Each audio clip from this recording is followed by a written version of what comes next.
আসসালামু আলাইকুম। সবাই কেমন আছেন? আশা করি সবাই নিশ্চয়ই ভালো আছেন। আজকে আপনাদের সাথে খুবই গুরুত্বপূর্ণ একটি বিষয় নিয়ে আলোচনা করব। আপনারা জানেন, সম্প্রতি আমাদের অন্তর্বর্তীকালীন সরকার ফৌজদারি বিচার ব্যবস্থাকে যুগোপযোগী করার জন্য কিছু গুরুত্বপূর্ণ এবং যুগান্তকারী সংশোধনী এনেছেন। সেই গুরুত্বপূর্ণ সংশোধনীগুলো নিয়ে আলোচনা করার জন্যই আজকের এই ভিডিও। চলুন গুরুত্বপূর্ণ সংশোধনীগুলো দেখে নেওয়া যাক। প্রথমত, ধারা 32 অনুযায়ী একজন ফার্স্ট ক্লাস ম্যাজিস্ট্রেট আগের যে আইন সে অনুযায়ী 5,000 টাকা জরিমানা করতে পারত, কিন্তু এখন একজন ফার্স্ট ক্লাস ম্যাজিস্ট্রেট 5 লক্ষ টাকা পর্যন্ত জরিমানা করতে পারবে। এবং দ্বিতীয় শ্রেণীর ম্যাজিস্ট্রেট অর্থাৎ সেকেন্ড ক্লাস ম্যাজিস্ট্রেট 3 লক্ষ টাকা পর্যন্ত জরিমানা করতে পারবে। এবং একজন থার্ড ক্লাস ম্যাজিস্ট্রেট 2 লক্ষ টাকা পর্যন্ত জরিমানা করতে পারবে।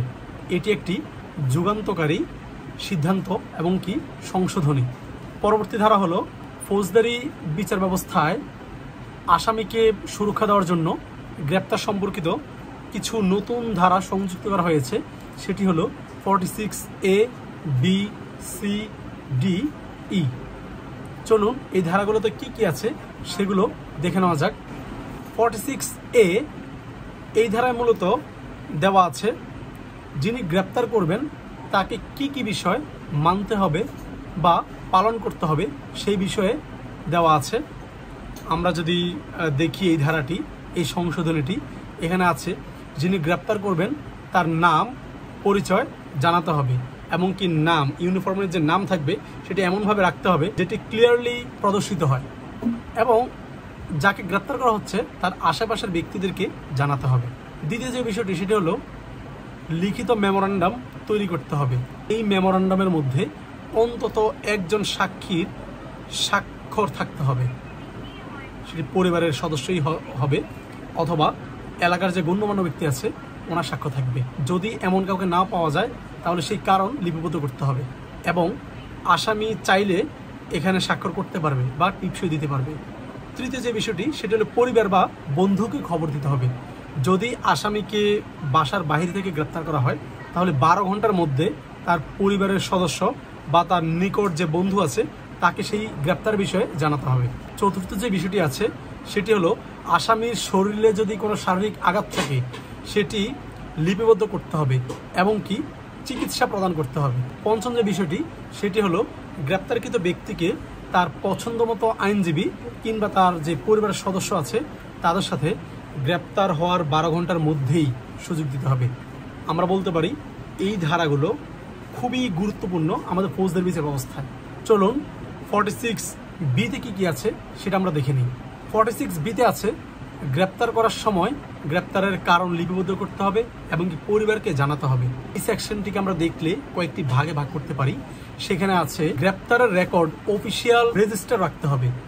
গ্রেপ্তারের যে বিষয়গুলো সেগুলো অফিসিয়াল রেজিস্টারের মাধ্যমে লিপিবদ্ধ করতে হবে। কেন গ্রেপ্তার করা হয়েছে তার কারণ লিখতে হবে, কে অভিযোগ দিয়েছে, কার তথ্যের ভিত্তিতে গ্রেপ্তার করা হয়েছে সেই বিষয়গুলো লিপিবদ্ধ রাখতে হবে। পরিবারের যে সদস্য বা বন্ধুর কাছে গ্রেপ্তারের বিষয়ে তথ্য দেওয়া হয়েছে সেই তথ্য এখানে লিপিবদ্ধ করতে হবে এবং গ্রেপ্তারকৃত ব্যক্তি যেই পুলিশ কর্মকর্তার হেফাজতে আছে সেই বিষয়টিও রেজিস্টারের মধ্যে লিপিবদ্ধ করতে হবে। দ্বিতীয় যে বিষয়টি সেটি হলো একটা জেনারেল যে ডায়েরি সেটিতে এন্ট্রি করতে হবে। যেই ব্যক্তিকে গ্রেপ্তার করা হয়েছে, যেই থানার আওতাধীন গ্রেপ্তার করা হয়েছে সেই থানার জেনারেল ডায়েরিতে গ্রেপ্তারকৃত ব্যক্তির সকল তথ্য লিপিবদ্ধ করতে হবে। যদি গ্রেপ্তারকৃত ব্যক্তি ওই থানার না হন তাহলে উক্ত থানার অফিসার ইনচার্জকে এই মেমোরান্ডামটি দিতে হবে যাতে করে তিনি জিডিতে, জেনারেল ডায়েরিতে সেটা লিপিবদ্ধ করতে পারেন। 46B অনুযায়ী গ্রেপ্তারকৃত ব্যক্তির সকল তথ্য পরিবারের সদস্য যদি জানতে চায় তাহলে সেটি জানাতে বাধ্য। তার মানে পুলিশ সেটি জানাতে বাধ্য এক প্রকার। এই ধারাটি পুলিশের বাধ্যবাধকতাই প্রকাশ করেছে। 46C যে নতুন ধারাটি সেখানে কিছু বিষয় অ্যাড করেছে। সেটি হলো গ্রেপ্তারের সকল তথ্য সংরক্ষণ এবং প্রদর্শন করতে হবে। প্রতিটি মহানগর এবং জেলা মহানগর পুলিশের যেই কমিশনার আছে অথবা জেলা পুলিশ সুপার আছে তিনি একজন ASI, অ্যাসিস্ট্যান্ট সাব ইন্সপেক্টরকে দায়িত্ব দিবেন এই সংরক্ষণ এবং প্রদর্শনের কাজ করার জন্য। এই ASI এর কাজ হবে গ্রেপ্তারকৃত ব্যক্তির নাম, ঠিকানা এবং কি কোন অপরাধের জন্য, কোন অভিযোগের জন্য গ্রেপ্তার হয়েছে সেই বিষয়গুলো সংরক্ষণ রাখা, এবং প্রতিটি থানার মধ্যে সেই গ্রেপ্তারকৃত তথ্য ডিজিটাল মাধ্যমে প্রদর্শন করতে হবে। 46D যে সেকশনটি আছে সেটি হলো গ্রেপ্তারকৃত ব্যক্তির শারীরিক সুরক্ষা। যে অফিসার যে অপরাধীকে বা যেই আসামিকে গ্রেপ্তার করবে সেই অফিসারের দায়িত্ব হবে সেই গ্রেপ্তারকৃত ব্যক্তির শারীরিক সুরক্ষা প্রদান করা। পরবর্তী ধারা হলো 46E। এখানে আছে গ্রেপ্তারকৃত ব্যক্তির শারীরিক পরীক্ষা ও চিকিৎসা। সাধারণত গ্রেপ্তারের পর যদি আসামি অসুস্থ বা আঘাতপ্রাপ্ত হয় তাহলে সরকারি মেডিকেলে তার চিকিৎসা করাতে হবে। যদি সরকারি মেডিকেলের কোনো ডাক্তারকে না পাওয়া যায় তাহলে নিবন্ধনকৃত কোনো রেজিস্টার্ড চিকিৎসকের মাধ্যমে তার চিকিৎসা করতে হবে এবং সেই রিপোর্ট সংরক্ষণ করতে হবে। যদি আসামি যদি মহিলা হয় তাহলে মহিলা চিকিৎসকের মাধ্যমেই তার চিকিৎসা করতে হবে। এই যে সার্টিফিকেট এবং রিপোর্ট সেটি পুলিশ সংরক্ষণ করবে এবং পরিবারের কোনো সদস্য যদি চায় তাহলে তাকে দিতে বাধ্য থাকবে। 46E-তে আরেকটি বিষয় আছে, সেটা হলো ম্যাজিস্ট্রেটের আদেশে চিকিৎসা।